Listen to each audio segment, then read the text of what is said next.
For years, the steam buffs were trapped in the past, salvaging old steam engines and restoring them. And the matter might have stopped there if the Disneyland of Heritage Britain hadn't begun to make commercial sense.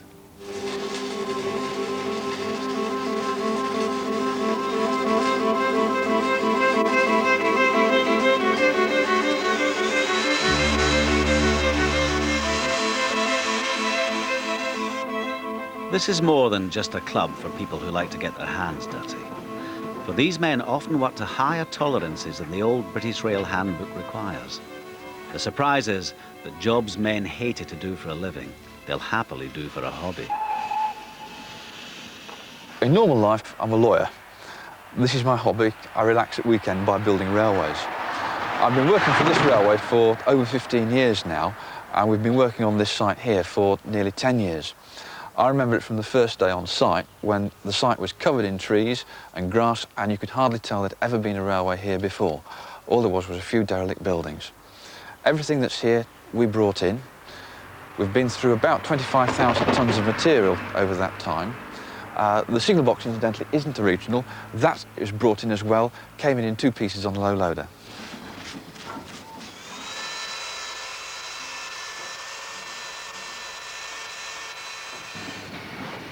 Down here, it's railways, right or wrong. Steam, first and foremost. If there's a surprise, it's that local politicians now show an interest in their passion.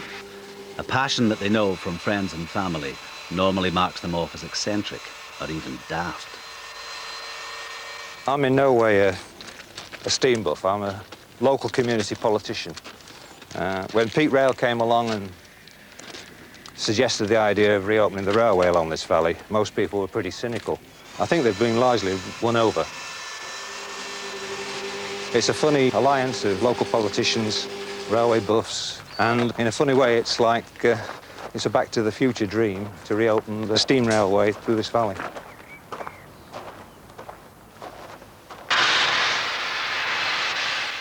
Back to the Future is correct.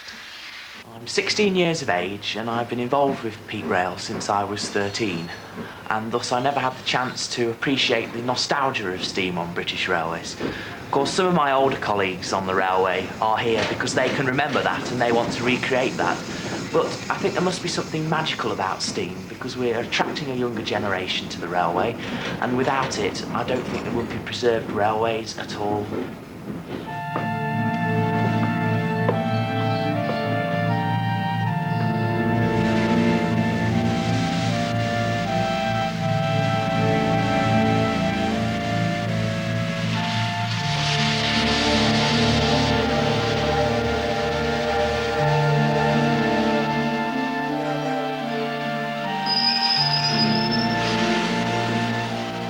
There's no doubting the magic of steam, but these days it comes at a price. And if a stretch of railway is to be preserved, a business plan and a marketing strategy comes with it. Obviously, nostalgia is the big word because that's what brings a lot of people in to railway preservation. They're looking back on the past, they're trying to preserve something that has gone from the mainstream of life. But having said that, what we have to remember is nostalgia alone doesn't pay the bills. We are a business. Steam enthusiasts only form a very small part of our visitors. The majority of visitors to a preserved steam railway are, in fact, families. And then, of course, there's the other aspect, as far as we're concerned, of putting back a service for the community. And this is where we have got to cooperate and talk to the local politicians. Bakewell Station, 1910. Bakewell Station, 1996.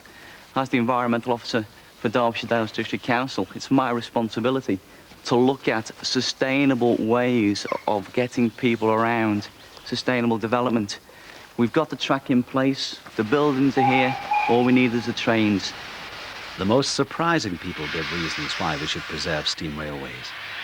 It'll take $500,000 just to build one bridge to carry the locomotives across the A6 and into the park. To raise that kind of money, the politicians will have to distance themselves from the steam buffs and talk about congestion and local jobs and community. This is the Peak Park. It's the most visited of any in the world, apart from Mount Fuji in Japan. It gets 22 million visitors. The reason for that is we're surrounded by half the population of England within travelling distance, big cities like Manchester and Birmingham, Nottingham, Liverpool. And the problem is that most of the people who come here come in their cars. The rule seems to be that cars are bad and trains are good. We can take people through an area of outstanding natural beauty effectively, efficiently. We can get the congestion off the roads. It's a sustainable way to get people around. And even if I wasn't a green person, I would still say this is the way to get around. It's a human way to get around, it's a comfortable way around, and it's social. Martin Doughty is the leader of Derbyshire District Council and one of their 8 representatives on the Peak National Park Authority. He also chairs that authority. We want to work closely with the steam buffs, but what I think that they must accept is they're never going to build this railway alone, and it's never going to be, if it gets built, just a steam railway. It needs to be a railway that will carry passengers on a regular basis into the park, indeed through the park, and also carrying stone from the quarries. Limestone to clean the sulphur from the stacks of nearby power stations is the latest argument to be marshalled. Originally we envisaged that it would just be tourists and the local people perhaps would want to use the railway line. But now it also makes commercial sense because since those far-off days, 1974, when Peak Railway Society was formed, we've got much more conscious about the environment. At the present moment in time now, the quarries just to the north of us, over that hillside over there, they're having to ship out nearly 1,000 tonnes of limestone a month by road to the power stations in the Trent Valley.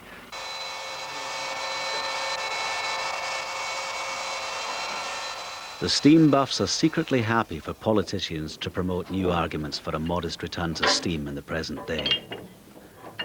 They know that's their only chance to finance the way forward.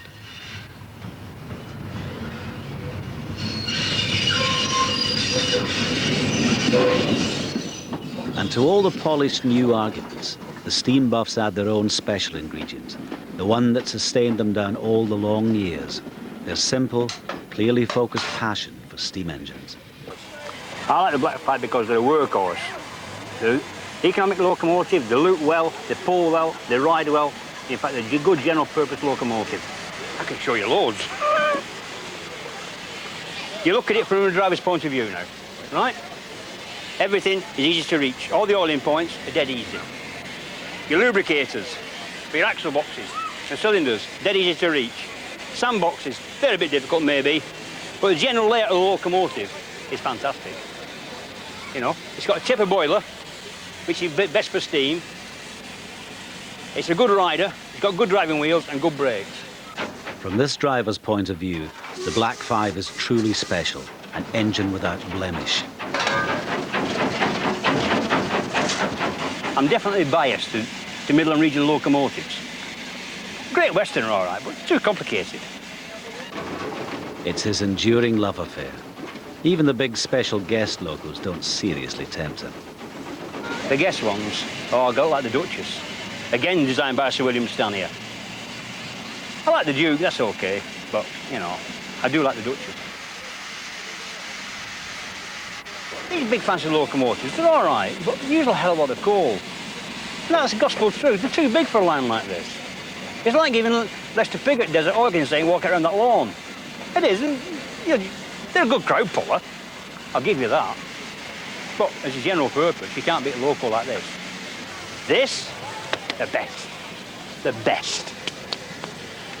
Take it home tonight if I could. Put it in our drive tonight if I could. No fear about it.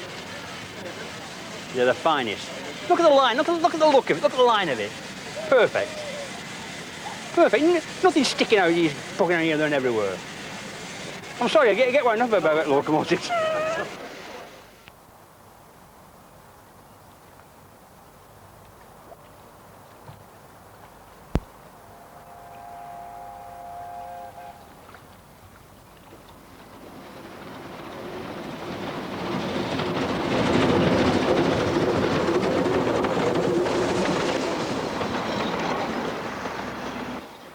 Ask any steam train expert, and they'll tell you that if there was a league table for the most stunningly picturesque preserved railway on Earth, then the Ffestiniog Railway in Wales would be near the top of everyone's list.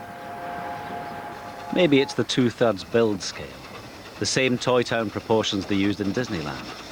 One thing is for sure, this is a railway that understands the charm of fencing. In his capacity as editor of the railway buff magazine Railway World, Handel Cardus is about to embark on the classic Ffestiniog journey. It's a journey that will carry him up and through the very best of the stunning Welsh mountains. For him, this is a serious working railway, and Cardus doesn't like people who make Toy Town jibes about the Ffestiniog. I would not call it a toy railway. The Ffestiniog thinks bigger. It's heavily engineered.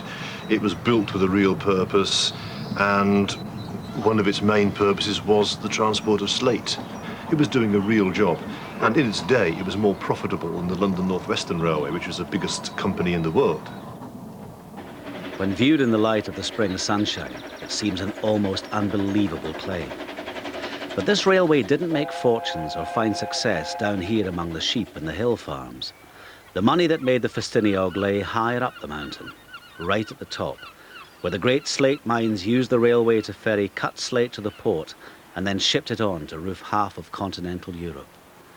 All on its own, this little railway literally ate up half a Welsh mountain and carried it off to the coast. These days, the great slate mines of Blaenau Ffestiniog, with the fabled galleries and mist-shrouded peaks, are as much a working museum as a serious place of work. And in that new capacity, it has helped to save the little railway that Slate created.